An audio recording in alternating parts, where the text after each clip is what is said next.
In the name of Allah subhanahu wa ta'ala, the news headlines.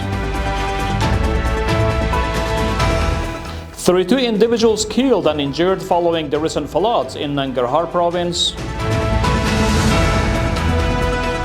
The graduation of 500 personnel from the various courses of Abdullah ibn Mas'ud Combined Military Training Command. And Taiwanese opposition leader travels to China on a peace mission. Welcome to our news package. It's Tuesday, the 20th of Shawwal Muazzam 1447, the 18th of Hamal 1405, and the 7th of April 2026. The news details.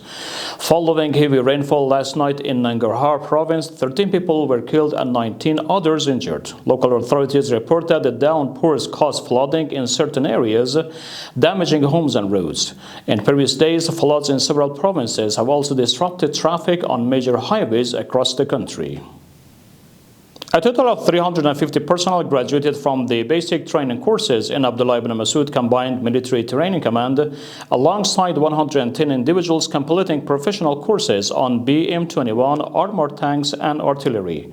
During the ceremony, officials advised the graduates to treat civilians with respect and to follow the orders of their superiors in all religious and operational matters. The news continuation. The National Statistics and Information Authority reported that over the past solar Hijri year, 20,071 Afghan migrants in Zahedan and Mashhad, provinces of Iran, were registered through identity verification centers and corresponding ID cards were distributed. Out of that figure, 9,253 individuals received services via Zahedan Center, while 10,818 were assisted through Mashhad Center. Within the country in 1404 solar year, the identities of 2,400,072,410 citizens were verified and related services provided. The identity verification process includes scanning, digitization, archiving of identity documents, and providing information on the validity of ID cards to all government departments. And ultimately, Cheng Li-wen, the leader of Taiwan's opposition, has traveled to Beijing on a peace mission with the possibility of meeting Chinese President Xi Jinping.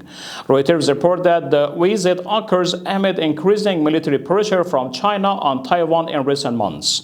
Currently, a senior Taiwanese government official provided details on the number of Chinese warships deployed around the island and confirming continued extensive military presence in the region.